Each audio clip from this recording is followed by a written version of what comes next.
además muy admirada por su servidor, Angélica Aragón, que está aquí en el estudio. Gracias a ti, Angélica, siempre gracias a ti. Un gusto estar aquí contigo y tener la oportunidad de conversar con tu auditorio. Siempre es un placer verte, gracias, escucharte, saber de lo que haces.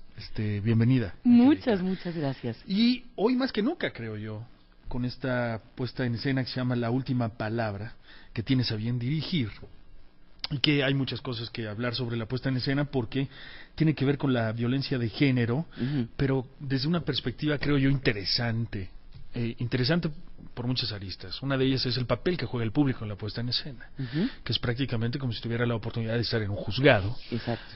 Y de ser el jurado. Exacto, de ese juzgado. Exacto, y a eso iba, y de ser no nada más testigos de un juicio, sino ser jurados del mismo, ¿no? Llevas muchos años en esto, del teatro ni se diga, pero quisiera saber de entrada, ¿qué fue lo que te llamó la atención para aceptar dirigir un proyecto como este de La Última Palabra?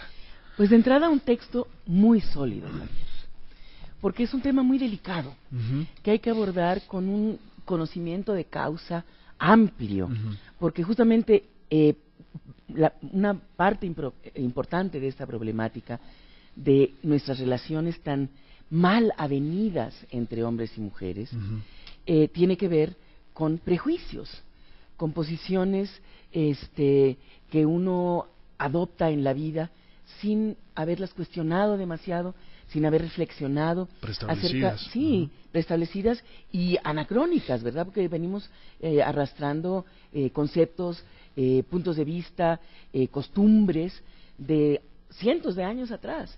Entonces es importante revisar esto en la luz de todo lo que se ha avanzado en términos de equidad en los últimos 100 años, por ejemplo. En nuestro país y particularmente en nuestra Ciudad de México, tú lo sabes muy bien, la Constitución ha ido dando pasos muy importantes en este esfuerzo por construir una sociedad más equitativa. Sin embargo, o no se aplican esas leyes porque se desconocen o porque no hay recursos para hacerlo, o la gente simplemente no las respeta. Hemos avanzado mucho en la tipificación de delitos, que es importante primero reconocer que hay un comportamiento que es inadmisible y que está penado por la ley. Eso de entrada.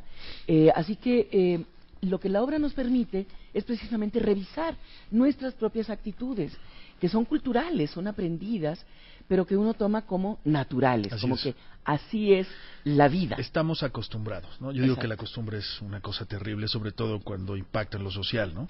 Absolutamente. O sea, aquí en México, desafortunadamente, nos estamos acostumbrando, por ejemplo, a la violencia, no nada más de género, sino a la violencia en general. Ya es una costumbre, ¿no? Ya es algo con lo que estamos malamente aprendiendo a vivir, ya es algo natural, normal en nosotros.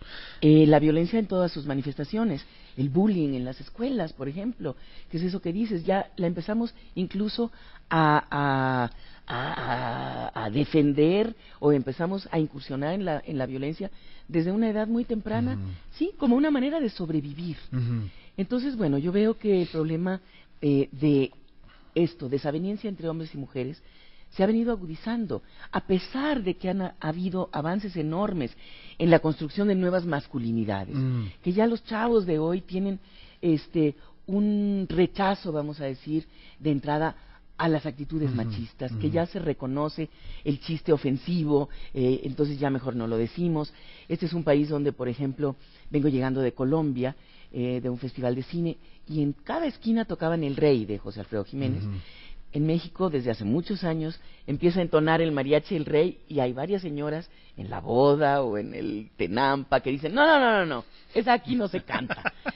Pero en Colombia no, por ejemplo. Entonces, siento que de pronto nosotros ya reconocemos, ¿verdad?, esas situaciones que establecen una desigualdad, que establecen una prerrogativa del varón sobre la mujer, etcétera. Acaba de visitarme un sobrino de 10 años, que es norteamericano, vive en San Francisco, California, que es una ciudad muy abierta a el respeto de los derechos humanos, de las minorías, de las comunidades gay, etcétera. Y él notaba a sus 10 años, Javier, todo el sexismo que hay en México, y lo decía, ¿no? Pero qué anuncio tan sexista en el periférico, algún espectacular, ¿no? Oye, qué comentario tan sexista hizo esta señora. Y entonces, bueno, eso es lo que queremos lograr, que ya uno reconozca el sexismo y trate de evitarlo y no lo promueva. Ahora, yo trabajo desde hace muchos años con Roberto D'Amico. Lo que me encanta de Roberto es su compromiso tan serio con el teatro y con el mundo del espectáculo en general, pero sobre todo su capacidad de generar contenidos, Javier.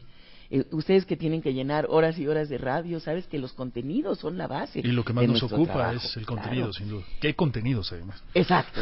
Entonces Roberto es amigo de este autor argentino vivo. Luis Agustoni. Luis Agustoni, que es un hombre, yo que creo hizo Lobos también, ¿no? Los Lobos, Los Lobos, aquí en México, ¿no? Sí, con 1000 y pico de representaciones a lo largo de un par de años. Una obra también social, con una carga social importante. Sobre la corrupción a nivel de los altos jerarcas de la política, etcétera. Tiene Agustoni un texto muy sólido, muy bien construido, un debate muy parejo además. Porque estamos ante la deliberación de sentencia de 3 jueces de la Suprema Corte respecto de un asesinato de una mujer que mata al marido a balazos. Entonces, existe un caso en nuestro país, de la vida real, de 1929, Javier, igualito, de una mujer que mata al marido y fue exonerada en nuestro país en el año 29. Hay un libro. Pero hay que decir por qué, ¿no? Exacto. ¿Por qué no estamos diciendo por qué? Acabas de decir, mata al marido a balazos. Pero es un marido que la sometía a violencia terrible a ella y a su hija, bueno, la de la obra, no sé la real, a ella y a su hija durante toda su vida, hasta que ella decide terminar poner un alto, ¿no? Entonces existen todas estas acepciones de la ley, ¿verdad? Que son en defensa propia, en un asesinato simple o con alevosía y ventaja, etcétera, pero sí nos da la oportunidad de revisar todos los procesos por los que pasa una mujer para llegar a cometer un acto de desesperación, finalmente. Porque la última palabra que dice este personaje, que es, vamos a decir, la víctima y al mismo tiempo la victimaria, porque es la que decide acabar con la vida del marido, ella dice, se espera que pida perdón, no lo voy a hacer. Esto es algo que yo escojo porque es la única manera de asegurar la sobrevivencia de mi hijo, sabiendo que se está quedando sin mamá y sin papá. El papá ya está bajo tierra y la mamá va a estar detrás de las rejas. Sin embargo, la única posibilidad que ella ve de que él viva una vida libre de esa opresión, de ese miedo, de esas amenazas, es este recurso terrible. Terrible, tantos casos, Javier. No sé si recuerdes una película de Jorge Ponce hace algunos años, Los motivos de Luz, con Patricia Reyes Espíndola. Elvira Luz Cruz, aquí en la subida a la Jusco, que decide matar a sus 5 hijos, porque no era la vida la que llevaban. Ella sintió que no tenía la fuerza para matar al marido, entonces dijo, mejor, estos niños ya que no sufran, se sentó a esperar a que la llevaran a la cárcel. Estando en Santa Marta, las feministas quisieron ayudarla a salir, etcétera, etcétera, como en el caso de estos abogados, en nuestra obra, y ella dijo, por piedad, esa es la primera vez que duermo tranquila, es la primera vez que amanezco con ánimo de levantarme. Entonces es muy, muy duro, muy difícil la realidad de tantas y tantas mujeres, porque finalmente todos, hombres y mujeres, Javier, somos víctimas de una violencia tácita, ¿no? Así es. Acababas de decir al principio de la entrevista que incluso nos estamos acostumbrando a ella. Sin embargo, ¿hasta dónde somos nosotros también perpetradores de esa violencia? Entonces, por eso es interesante, con un texto muy inteligente y muy plural, revisar nuestras propias actitudes. Pone ahí para analizar no nada más el tema de la justicia y que es justo, no en un caso como este, sino lo moral también, ¿no? Que es moral, que es amoral, ¿no? Es increíble. Están en el Teatro Milán, tengo entendido. Sí, nos mudamos del Helénico al Milán. ¿Los lunes a las 8:30? 6 y 8:30. Okay. A las 6 de la tarde tenemos una promoción del 2x1. Muy bien. Después de la primera función y antes de la segunda hay un debate con distintas personalidades que tienen autoridad para expresarse sobre estos temas. Muy bien. Para que sea más interactivo. Entonces, Angélica, invitamos al auditorio a que nos acompañe. Qué placer verte. Igualmente. Gracias por estar aquí. Todo lo mejor. Igualmente, mucho Igual éxito. Que te auditorio. Gracias. La señora Angélica Aragón. Ahí está, la última palabra, no se la pierda.